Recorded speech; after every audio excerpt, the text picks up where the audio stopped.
வணக்கம் நண்பர்களே, இது ட்ரோல் 18 தமிழ்.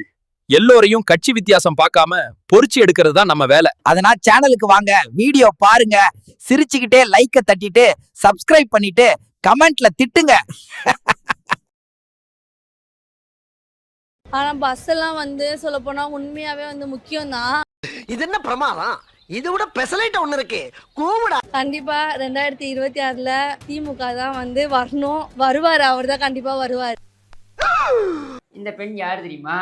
இவங்க சில நாட்களுக்கு முன்னர் வெல்லும் தமிழ் பெண்கள் அப்படின்னு சொல்லி ஒரு நிகழ்ச்சி நடந்தது தெரியுமா? அந்த நிகழ்ச்சியில் ஈழத்து பெண் என்கிற அந்த கெட்டப்பில் வந்தவங்க தான் இவங்க. ஸ்டாலின் சார், உங்களை பார்த்து நான் உங்களை அப்படியே பார்த்து நான் கட்டி பிடிச்சி ஒரு முத்தம் கொடுக்கணும் அப்படின்னு சொல்லி அங்கேருந்து ஓடி வருவாங்க தெரியுமா? அப்படி மேடையிலேருந்து ஓடி அப்படி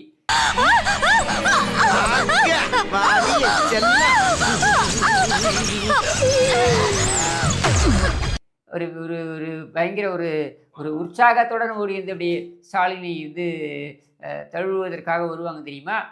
அந்த பெண்மணி தான் இந்த பெண்மணி. பாசப்பிணைப்பு பெண்மணி தான் இந்த பெண்மணி. சரி, ஈழ பெண்மணி எப்படி ஹாஸ்டல் பெண்மணியாக மாறினாங்கன்னு கேட்குறீங்களா? அதுதான் கருணாநிதித்தனம். நக்கல்யா அவனுக்கு. ஸ்டாலின் அந்த பெரிய கஜக்கோல் பாண்டியன் இல்லையா, அப்படி அந்த மந்திரக்கோலை எடுத்து இப்படி நடந்து போகிற நகர்வலம் வருவார் இல்லையா? நகர்வலம் வரும்பொழுது ஒரு மாமா, ஐஸ் ஃப்ரூட் மாமா, அப்படி அந்த தெரு ஓரமாக நின்றுக்கிட்டே, நன்னார்பேள் க்ஷேமமார்பேள், உங்கள் ஆட்சி தான் சூப்பராக நடக்கிறதுன்னு சொல்ல நிறைய இருக்குது. ஸோ நீங்கள் 5 கோடி மக்களுக்கு குயிக்காக போட்டிருக்கேன், அதனால கொஞ்சம் தைரியமாக நடமாட முடியும். சரி சரி.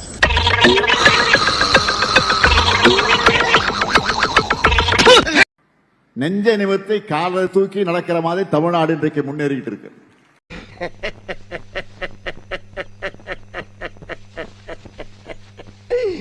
ஐயோ ஐயோ.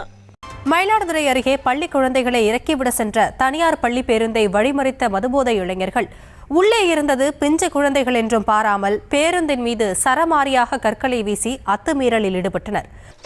வணக்கம், வெள்ள வேஷ்டி ரொம்ப அழகா இருக்கீங்க. விருதுநகர் மாவட்டம் ஒண்டிப்புலி அருகே கஞ்சா புகைப்பதை காட்டி கொடுத்ததாக 2 சிறுவர்களை தாக்கிய 4 சிறுவர்கள் மீது வழக்கு பதிவு செய்யப்பட்டிருக்கிறது. சோழன் திங்கிறியா இல்ல பியல் திங்கிற பேப்புண்டவனே, இந்த பொழப்புக்கு 4 பேர் பூல உண்மை பொழைக்கிற மாதிரி.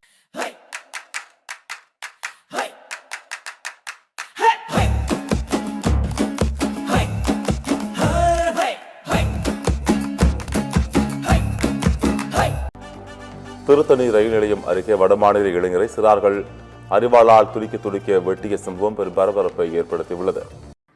நெஞ்ச நிமிர்த்தி காலை தூக்கி நடக்கிற மாதிரி தமிழ்நாடு இன்றைக்கு முன்னேறிட்டு இருக்கு. நெஞ்ச நிமிர்த்தி காலை தூக்கி நடக்கிற மாதிரி தமிழ்நாடு இன்றைக்கு முன்னேறிட்டு இருக்கு. நெஞ்ச நிமிர்த்தி காலை தூக்கி நடக்கிற மாதிரி தமிழ்நாடு இன்றைக்கு முன்னேறிட்டு இருக்கு. தம்பி, ஒரு மனுஷன் போய் பேசலாம், ஆனா ஏக்கர் கணக்கில் எல்லாம் பேசப்படாது. அது எப்படா நெஞ்சில கொஞ்சம் கூட ஈரம் இல்லாம இவ்வளவு பெரிய பொய்ய சொல்ற? உங்க வீட்டு பிள்ளையா நினைச்சு எல்லாரும் என்னை மன்னிச்சிருக்கேன்.